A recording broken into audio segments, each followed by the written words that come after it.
You're listening to Kerry Lutz's Financial Survival Network, where you get valuable information you just can't find anywhere else. To thrive in today's trying times, you need the Financial Survival Network, now more than ever. Go to financialsurvivalnetwork.com and get your free newsletter and gift. Financial Survival Network, now more than ever. Welcome. You are listening to watching the Financial Survival Network. I'm your host, Kerry Lutz. Well, we got a PMI report on Friday, and that's the Purchasing Managers Index. And hey, I think that you could probably get more inspiration on Skid Row in Los Angeles than this report. But here to opine on it is our good friend Russell Stone, and you find him at ScrantonFG.com. Russell, great to have you back on the show. So what about this PMI report? Well, it's like a lot of the information that we get, where is it coming from and what is the motivation behind it? So the PMI report, it's a mixed bag of what they want you to hear and a little dose of reality. So they want to skew it so that it's more towards optimism. So the optimism really doesn't really show up when you break down the numbers. Manufacturers are struggling across the board when you look deeper into the numbers. And there's a lot of misdirection in numbers, particularly in the jobs reports. The PMI report is another example of that.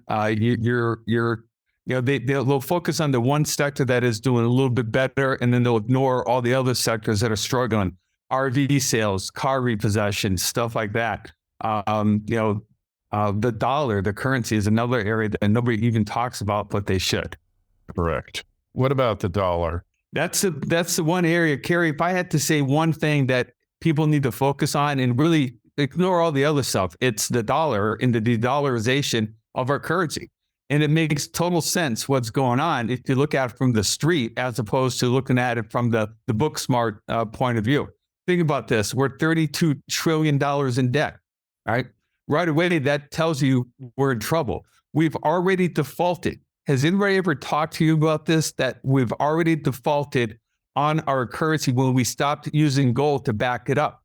Sure. At one point, Peter Schiff brought out in his most recent podcast that if you took $35 into the U.S. government, they were obligated to give you an ounce of gold. But that's not the case anymore. All right, now we have nothing back in our currency, and you can't blame the rest of the world for getting a little bit nervous. And that's why you see the brick dollar being formed. You're seeing Mexico pulling away from our own dollar. You're seeing Iraq pulling away from the dollar. There's lots of reasons for the world to pull away from our dollar, but yet you don't hear politicians talking about it. Yeah, well, until the crisis hits, and maybe it's the plan altogether, but until there's a crisis, our politicians are useless. And then when there's a crisis, they're dangerous, right? Here's the problem, though. Some crises, it's when it's too late, it's too late. Think of the Titanic, right? After they hit the iceberg, was that the time to figure out that they should have had a slower speed or a different course? Our country is on the wrong course with our dollar and our monetary policy. The interest on the debt is $1.2 trillion. We can't even fathom that. All right. Kerry, do you remember back in the last election cycle, and even the one in 2016, the presidential cycle, do you remember any of the debates where they asked anything about the debt or the interest on the debt? Yeah, nobody cares about that stuff. It's for economists to worry about and financial advisors like you, Russell. All right. Now, remember, the few politicians that were cornered and asked about the debt, do you remember what their responses were? Something probably the effect that we owe it to ourselves. That's one. And I still can't. I actually had two state politicians in Connecticut throw that at me in a meeting not too long ago. And I was aghast that they believed that couldn't even work. But what I'm pointing to is when they were cornered, was they would sit there and say that the interest on the debt is less than 3% of our gross domestic product, and therefore it's fine, we got this. Never ever thinking that at some point in the future, interest rates would go up. And now they're going up, and they're going to keep going up. They're not going to start going down. There will not be a Fed pivot. You don't think they can pivot? What choice do they have when the economy starts to crumble? They're going to make a choice, aren't they? They're going to make the choice, but they're not the ones driving the interest rates. The market drives the interest rates. And Robert Prechter from Elliott Wave Theory, they put out a great chart, and I can't really say if that's their chart or somebody else's, but I read it in their publications all the time. And it shows clearly that the Fed follows the market. They don't precede the market. And what will happen when fear of default enters into the conversation and you see big defaults on corporate bonds or municipal bonds or anything like that, the fear of default is going to raise the risk premium. So that's an important distinction. The Fed thinks they can pivot. They don't understand that the market will determine whether that they can pivot or not. Okay, so assume this, so they can never go down. How high are they going to go? Well, if you go back to 1981, 82, interest rates went to 16%. Ironically enough, 39 years before that, in 1942, they were at 2%. 39 years later, after the 1982 peak, 2020, they were at 0.05, I believe was the lowest. So 39 years up, 39 years down. We have a long ways to go. I don't know how high, but it's going to go higher, without a doubt. Uh-huh. So Quite honestly, it has to go higher to break the back of inflation. It has to go higher. Right. You can't keep us in the lurch here. Give us a guess. How high can it go? I believe the 10-year will go over 10%. Really? Yeah, and that'll raise the eyebrows a lot of people, by the way. But history is on my side. Will that collapse everything? Is that what we're looking at? Yeah, they'll collapse a lot of junk bonds. It'll collapse a lot of banks. It'll collapse a lot of stuff. This is a credit bubble of massive proportions. That's why the fiat systems, a simple study of fiat currencies tells you that we're at the end of the cycle. Before us, it was Great Britain, and then France, and then Spain, Portugal, the Netherlands. Not necessarily that order, but going back to 1450, the average lifespan of a fiat currency is 94 years. We're at 102. We began the fiat currency in 1921. It was firmly established in 1944. Right. Okay. So it's hopeless. Then what are you supposed to do here? Well, it's not hopeless because, quite honestly, you kind of want this system to run its course because it's out of gas. You go back to 1913, and a dollar would buy, a $20 bill would buy an ounce of gold. An ounce of gold and a $20 bill would each buy a nicely tailored suit. 110 years later, the gold still buys the nicely tailored suit. The $20 bill buys the socks. Right. So the system is done. The Mexico peso has been devalued by 99.4%. Right. Our dollar has been devalued by over 97%. So there's no more runway left. We have to reintroduce a fiat system, not a fiat system, but a gold-backed system, gold and silver-backed system going forward. We have to, because the rest of the world's going there.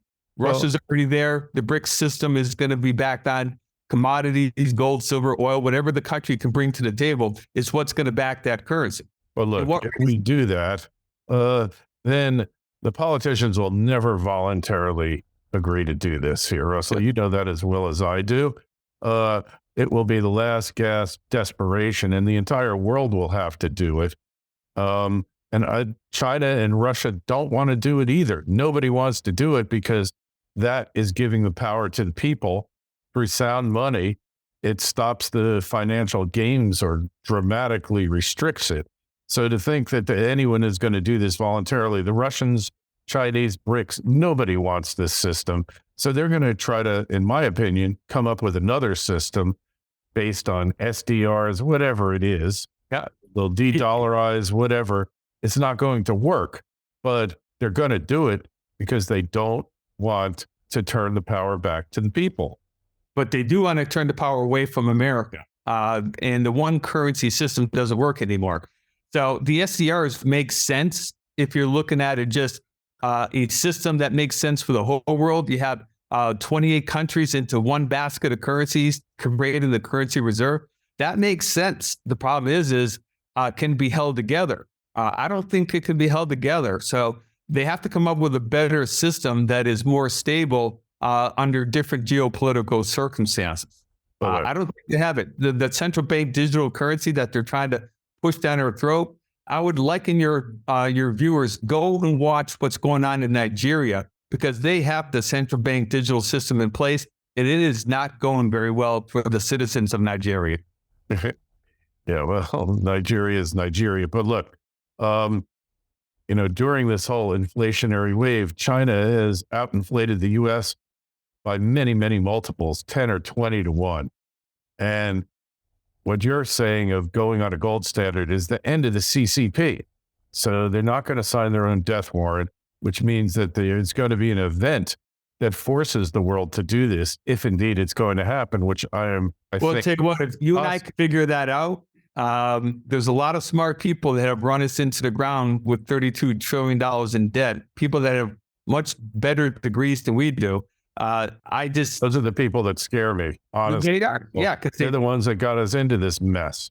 Don't just survive, thrive. The Financial Survival Network. Osino Resources is a Ross Beatty-backed gold exploration company in mining-friendly Namibia. Osino's district-scale land package is situated near 2 producing gold mines, one of which Osino's management team previously developed and sold to B2 Gold. Osino's founders and management are experienced mining professionals who have already successfully developed and sold 2 companies in the past 7 years. Osino has an excellent shareholder base with Ross Beatty owning 20%, insiders 5%, and Resource Capital Funds 8%. This is an exploration company with drills turning that you'll definitely want to pay attention to.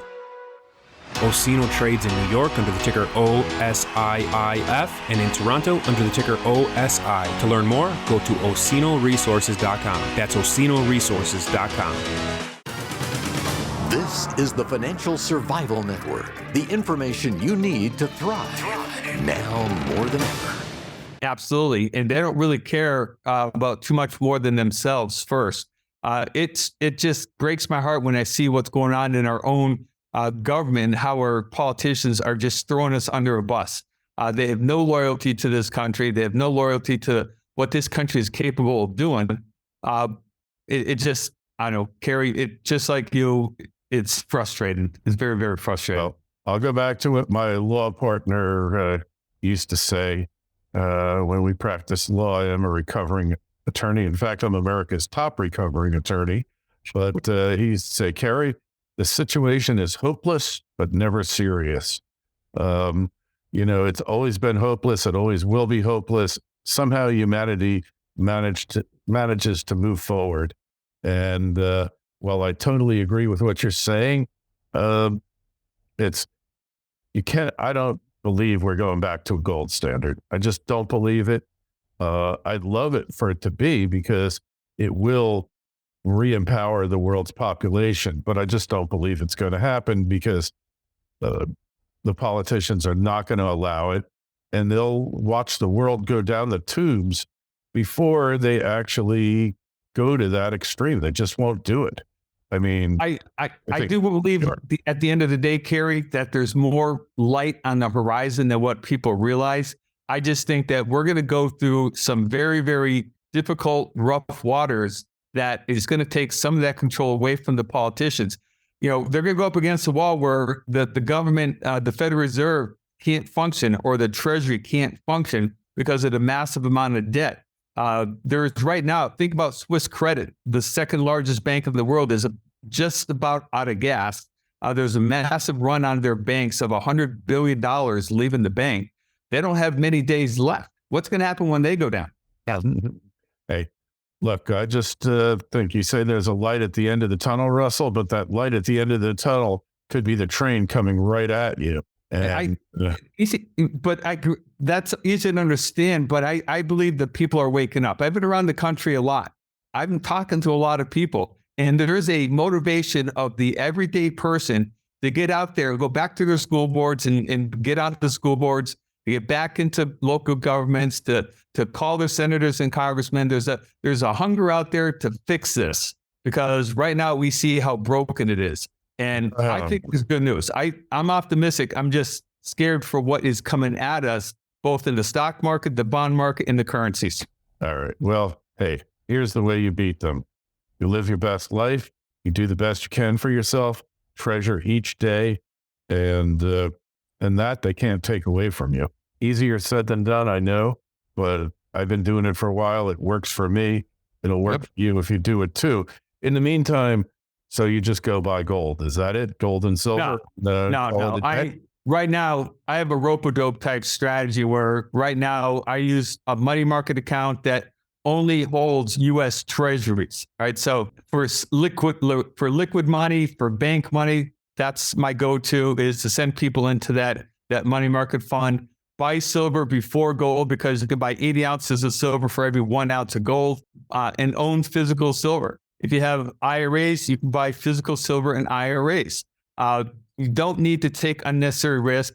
If you actively manage your own money, make sure that you understand that the markets have a lot further to go down. They're not going to be rallying up this year. We have another 30, 40% to go down in the markets. This is no different than 07, 08. This is no different than 29.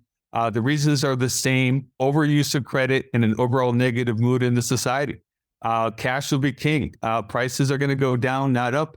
Right now, they're going to go up, but they're going to be forced down from the lack of demand. You already see it in the car industry, the RV industry, boats. You see all these major industries that are just struggling to find buyers. And it makes sense. People are tapped out. Well, you're just a bundle of inspiration today, Russell. Man, I'm sorry I woke up today. But Kerry, it's sometimes things have to break before they get better. We're at that point. And if I wanted to cheer people up, I'd be in a different industry. Right now, this is just reality. And people see this. Churches are filling up because people are being drawn back into a relationship with their God. Good things are happening around the world for good reasons. Why don't you become a happiness coach and just concentrate on the bright side of things here, Russell? I would probably go hungry if I became a happiness coach based on what I talked about. Interesting that you mentioned that, because I'd met somebody who was a happiness coach, and she was in fact going broke. Like, you can't peddle happiness. You gotta peddle hopium if you're gonna peddle happiness, right? The world's been through tough times before, and they always manage to escape it, just like you said. And I agree that there are good times coming at us, and there's a better economy, there's a better government. I think a lot of the corruption is going to get purged out. I think this has been underway for a while, that this purging process is already underway. But we won't know it until we see it. And until that time, people just need to cash is king, reduce their exposure to the market, get some silver. There's greater places, vendors to buy silver from. And it's not a hard thing to do. We buy it all the time here for clients. Yeah. You're not talking like a financial advisor from Wall Street. You're talking like a doomer here. Not a doomer. Think about it. What holds value better than gold? What is our paper dollar worth? If you study what's going on with our currency, Kerry, then what is our currency worth? What backs our currency? Saudi Arabian oil and $32 trillion to debt. I wouldn't be too comfortable with that. But the full faith and credit of the United States government is behind our currency. Shouldn't I be happy about that? No, you shouldn't be. No, you shouldn't be. It's the government. It's the U.S. government. They wouldn't lie to you, would they? No, they have a perfect track record, never lying to us. So right. Yeah. So I kind of take the Alfred E. Newman approach here. Remember him from Mad Magazine? What? Yep. You worry? Yeah. No, learn from our mistakes, even worse. All right. No, I just think we're at a crossroads. America wakes up. They want their Constitution back. They want their country back. They want their schools back, and they want their kids to be raised in a school environment where they feel like they're going to be taught something. Reading, writing, arithmetic would be a good start, and then go from there. Yeah, well, that old joke by Jackie Mason said when he went to school, they got homework. Now the kids get condoms, right? Yep, and gender identity. Yeah, well, you need that. So I know. There's only 61 different types now.